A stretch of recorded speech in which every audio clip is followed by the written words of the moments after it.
I'm Pete Gardner from Cocoa More in Leicester. We're a handmade artisan chocolate shop. We do chocolate making classes and corporate chocolates, but it's not always been about chocolate. I was a bartender for the first 12 years of my career. I was tied in with a Scottish and Newcastle pub enterprise franchise which ended in bankruptcy after 9 months. So I came out of the pub trade and I wanted to work in food and drink but do something more creative. So I quickly realised that there is no handmade chocolate shops on the UK high street anywhere really branded up and designed to be a franchise model to be rolled out nationwide.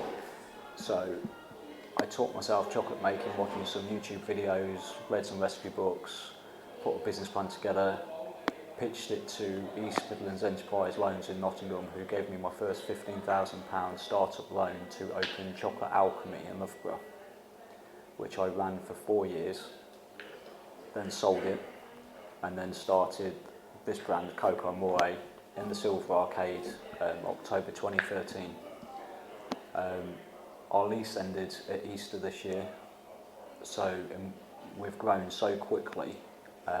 We needed a larger premises, so the store we're in now is about 8 times bigger than the one that we had in the arcade, over 4 floors, and this is now designed to be the flagship store and training centre for all our franchisees, which begins next year.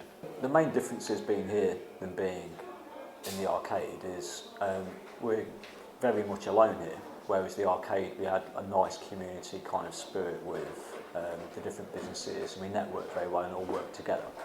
Here it's literally we're on our own. We do get more footfall and we're trading about double compared to this time last year. We're yet to see whether that's because of the move or whether we're just 12 months older and got a much better reputation than we had this time last year. So the overheads on this site are substantially more than what the arcade was. So whether we convert better here, bottom line, I've got to wait a year. But we'll wait and see. This gives us a lot more growth potential, whereas the arcade, we physically couldn't do any more business in the arcade because it was just, we were bursting at the seams. This gives us room to grow. We're only occupied 2 floors at the moment. I've got another 2 to do. So yeah, it's a 10-year plan now. In terms of growth, I don't want to run lots of shops. I don't want to be a shopkeeper. I want to build a company and help people to run their own businesses. That's what I do. I do a lot of networking, business consultancy on the side anyway, and I really enjoy that side of it. So I'm trying to build a brand which has enough value added into it and basically a ready-made business in a box. Sell a franchise to somebody, and then my role will be travelling around helping them run their businesses, managing their shop fits, managing their like rates and rent, negotiating all those things, making sure they've got the right location, so then they buy everything through me as well. So it's really the support that I'm looking to kind of grow into over the next 10 years, and then sell it, and then go do something else. I've kind of designed this from a bartending perspective. There's a lot of people within the pub trades that have had to come out for different reasons over the years. It's not a good time for the pub trade, it's a difficult time. This business is ideally set up to be run by an ex-publican couple, somebody front of house, somebody back of house. They're used to the long hours, they're used to it being a seasonal business. Anybody can do it. If I can teach myself chocolate making in 2 months to open a business like this, I can teach anybody pretty much with a bit about them to run a business similar to this, but it would be ideally suited with somebody with that hospitality background. It's the customer engagement that you can't teach people. You can teach them to make chocolate, but to talk to people, if they can't talk to people, they just can't talk to people. So you can't learn that. I went from bar manager and worked for Loughborough University as a lounge waiter pushing a tea trolley around, so that it would give me the freedom in nights and weekends and holiday pay and everything to, one, save some money, but also be able to go out and have meetings with people and write business plans. And so I spent quite a bit of time just playing around at home, learning the chocolate process. I think I spent £90 to start. to buy a few bits at home and just learn. Whilst I was at the university, I was there for about 2 years. I basically just used that money to leverage against my East Midlands Enterprise loan. So whatever I borrowed, I had to put a third in myself. So if I borrowed 15, I needed to find 5 personally, otherwise they wouldn't give me the money. So I just worked pushing a tea trolley around for 2 years to save the money to start the first business.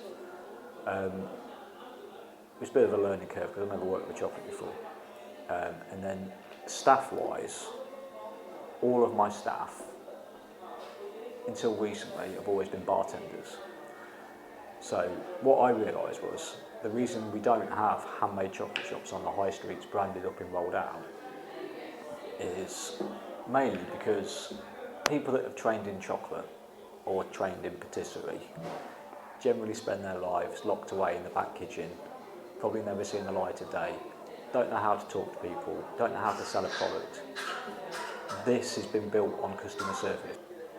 So we don't sell online. Anybody can sell chocolate online. We sell an experience. You walk in my store, you smell it, you taste it, you engage with the staff who can tell you every single product downstairs, whether it's got an allergen in there, is it gluten-free, is it what part of the world is it from, the flavour profiles from the cocoa in that part of the world. You wouldn't get a trained patisserie chef with that level of customer service because they just don't know how to sell. They might be brilliant at making the product, but every member of staff needs to be able to sell that product. So I find it easier to teach people how to make the chocolates who already know how to sell than finding someone that can make the chocolates and then putting them in front of house and then struggling to sell the product. Because you can have the nicest product in the world.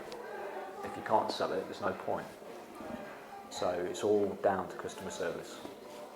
And that's why all my staff are bartenders. So that's how we've managed to grow it so quickly and manage such a high level of reviews, because it's all about customer service. The business model is about handmade chocolate in the store. So most of the other stores will be making in the store as well. Different times of the year when it becomes really busy, like Valentine's, Easter, Christmas, this site will be overproducing certain products, but each store will be making the bulk of its own products in store. Without that, we lose our USP. We just become Thornton's or Hotel Chocolat.